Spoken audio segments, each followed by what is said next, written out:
हरे कृष्णा। ओम नमो भगवते वासुदेवाय। आइए जानते हैं इस वीडियो में माघ स्नान के महत्व के बारे में कि इस महीने में स्नान कैसे करें, किस प्रकार से करें, किस समय करें, क्या दान करें, किस विधि से किया गया दान क्या फल देता है। माघ स्नान अर्थात माघ मास में पवित्र तीर्थ स्थलों पर जल स्रोतों में किया गया स्नान सबसे ज्यादा फलदायी है। ब्रह्मा, विष्णु, महेश, आदित्य और अन्य सभी देवता माघ मास में विविध तीर्थ क्षेत्रों में आकर यहाँ स्नान करते हैं, इसलिए समय में माघ स्नान करने के लिए कहा है। सत्यवादी राजा हरिश्चंद्र के 14वीं पीढ़ी में महाराज भगीरथ हुए थे। पुराणों के अनुसार मकर संक्रांति के दिन से माँ गंगा ब्रह्मलोक से पृथ्वी पर महाराजा भगीरथ के पीछे पीछे कपिल ऋषि के आश्रम से होते हुए सागर में जा मिली थी, इसीलिए माघ स्नान का बहुत महत्व है। पद्म पुराण और ब्रह्म पुराण के अनुसार माघ स्नान का आरंभ भारतीय काल गणना के शालिवाहन शक संवत के अनुसार पौष शुक्ल पक्ष एकादशी को होता है और माघ शुक्ल पक्ष द्वादशी को उसकी समाप्ति होती है। परंतु वर्तमान समय के अनुसार माघ स्नान का आरंभ पौष पूर्णिमा को किया जाता है और माघ पूर्णिमा को उसकी समाप्ति होती है। माघ मास में जो पवित्र जल स्रोतों में स्नान करता है उसे एक विशेष आध्यात्मिक शक्ति प्राप्ति होती है। पद्म पुराण में बताया गया है कि भगवान श्री हरि को व्रत दान और तप से जितनी प्रसन्नता नहीं होती उतनी माघ माह में किए गए केवल स्नान से होती है। माघ स्नान करने वालों पर भगवान श्री विष्णु प्रसन्न रहते हैं। श्री विष्णु ने सुख, सौभाग्य, धन, संतान और मोक्ष प्रदान करते हैं।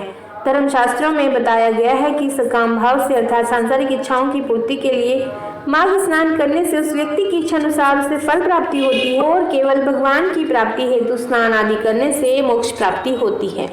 माघ मास में प्रयाग, वाराणसी, नैमिषारण्य, हरिद्वार, नासिक इत्यादि पवित्र तीर्थ क्षेत्रों के जल स्रोतों में स्नान किया जाता है। कन्याकुमारी और रामेश्वर जैसे तीर्थ क्षेत्रों के स्थान पर किया गया स्नान भी धर्मशास्त्र के अनुसार उच्च कोटि के माने जाते हैं। इसके साथ ही राजस्थान के पुष्कर सरोवर में किया गया स्नान भी पवित्र है। इसके अलावा भारत के अलग अलग राज्यों में बहुत से तीर्थ क्षेत्र हैं, वहाँ भी लोग माघ मास में स्नान करने के लिए आते हैं। संपूर्ण माघ मास में पवित्र जल स्रोतों में स्नान करें ऐसे बताया गया है, परंतु ऐसा संभव ना हो तो माघ मास में किसी भी 3 दिन स्नान करें। प्रयाग तीर्थ क्षेत्र में 3 बार स्नान करने का फल 10 सहस्त्र अश्वमेघ यज्ञ करने से मिलने वाले फल से भी अधिक होता है।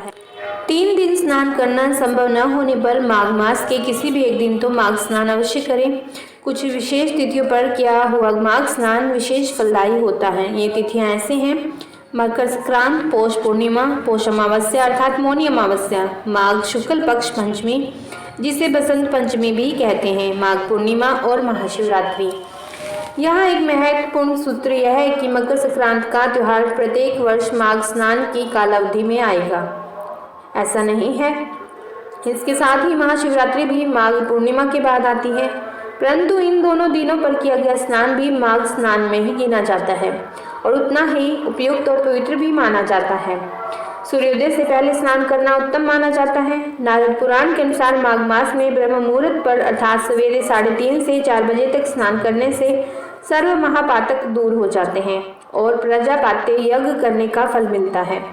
सूर्योदय के बाद किया गया स्नान आध्यात्मिक दृष्टि से बहुत कम फलदायी माना गया है।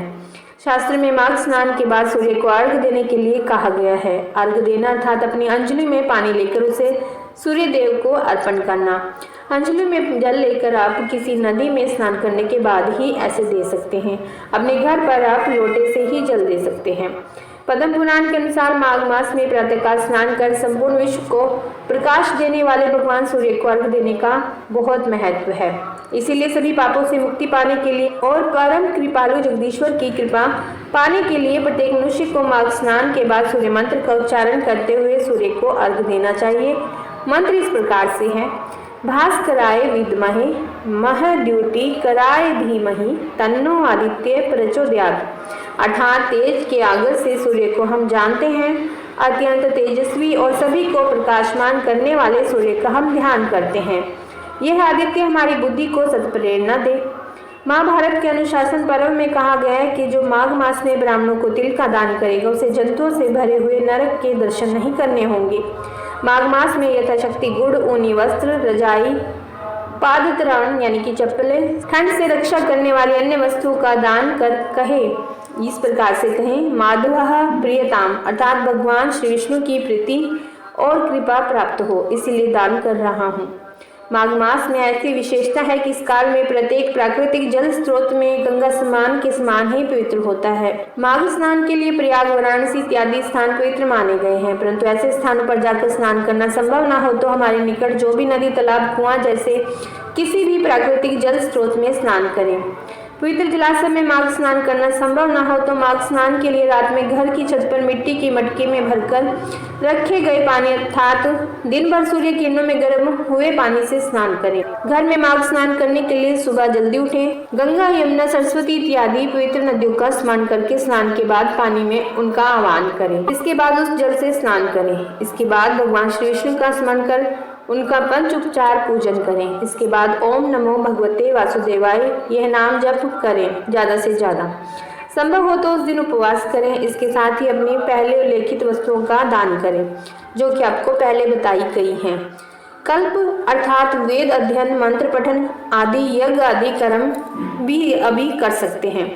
पुराणों में बताए अनुसार माघ मास में पवित्र नदियों के संगम के तट पर निवास कर इन धार्मिक कर्म करने वाले को कल्पवास कहते हैं।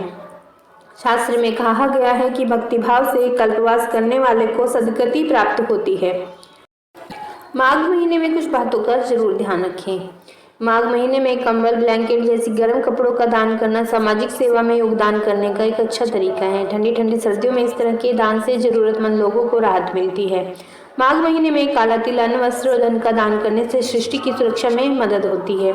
यह एक पुण्यकारी क्रिया है जो समृद्धि और समृद्धि की ओर इशारा करती है। माघ महीने में भगवद गीता का पाठ और तुलसी माता की पूजा करना मानवता के लिए मार्गदर्शन का स्तोत्र है। माघ महीने में सात्विक और राजसिक भोजन का प्राथमिकता देनी चाहिए और तामसिक भोजन से बचना चाहिए। इससे शारीरिक और मानसिक स्वास्थ्य में सुधार होता है। माघ महीने में मांस और मदिरा का सेवन कम करना या बिल्कुल नहीं करना एक आध्यात्मिक और दैहिक स्वास्थ्य के लिए फायदेमंद है। माघ महीने में आपसी सद्भाव बनाए रखने के लिए किसी का अपमान न करें, अपशब्द ना कहें। इस मास में केवल गंगा स्नान ही बल्कि दान पुण्य का भी महत्व। स्कंद पुराण के रेवाखंड में माघ स्नान की कथा के उल्लेख में आया है कि प्राचीन काल में नर्मदा तट पर शुभवर्त नामक ब्राह्मण निवास करते थे। वे सभी वेद शास्त्रों के अच्छे ज्ञाता थे, किंतु उनका स्वभाव धन संग्रह करने का अधिक था। उन्होंने धन तो बहुत एकत्रित किया, वृद्धावस्था के दौरान उन्हें अनेक रोगों ने घेर लिया। तब उन्हें ज्ञान हुआ कि मैंने पूरा जीवन धन कमाने में लगा दिया, अब परलोक सुधारना चाहिए। वह परलोक सुधारने के लिए चिंतातुर हो गए। अचानक उन्हें एक श्लोक याद आया जिसमें माघ स्नान की विशेषता बताई गई थी। उन्होंने माघ स्नान का संकल्प लिया और कहा, माघे निमग्नः सलिले सुशीते विमुक्त पापास्त्र दिवम प्रियायन्ति। इसी श्लोक के आधार पर नर्मदा में स्नान करने लगे। 9 दिनों तक प्रातः नर्मदा में जल स्नान किया और 10वें दिन स्नान के बाद उन्होंने अपना शरीर त्याग दिया। शुभवर्त ने जीवन भर कोई अच्छा कार्य नहीं किया, लेकिन माघ मास में स्नान करके पश्चाताप करने से उनका मन निर्मल हो गया। माघ मास के स्नान करने से उन्हें स्वर्ग की प्राप्ति हुई। इस तरह जीवन के अंतिम क्षणों में उनका कल्याण हो गया। माघ का महीना पवित्र नदी में स्नान दान आदि के लिए अत्यंत शुभ माना गया है। माघ महीने में ढेर सारे धार्मिक त्योहार आते हैं, साथ ही प्रकृति भी अनुकूल होने लगती है। इस माह में संगम पर कल्पवास भी किया जाता है, जिससे व्यक्ति शरीर और आत्मा से नया हो जाता है। पौराणिक कथा के अनुसार माघ मास में गौतम ऋषि ने इंद्रदेव को श्राप दिया था। जब इंद्रदेव को अपनी गलती का एहसास हुआ तो उन्होंने गौतम ऋषि से क्षमा याचना की। गौतम ऋषि ने इंद्रदेव को माघ मास में गंगा स्नान करके प्रायश्चित करने को कहा। तब इंद्रदेव ने माघ मास में गंगा स्नान किया था, जिसके फलस्वरूप इंद्रदेव को श्राप से मुक्ति मिली थी। इसीलिए इस महीने में माघी पूर्णिमा और माघी अमावस्या के दिन का स्नान का बहुत ही महत्व है।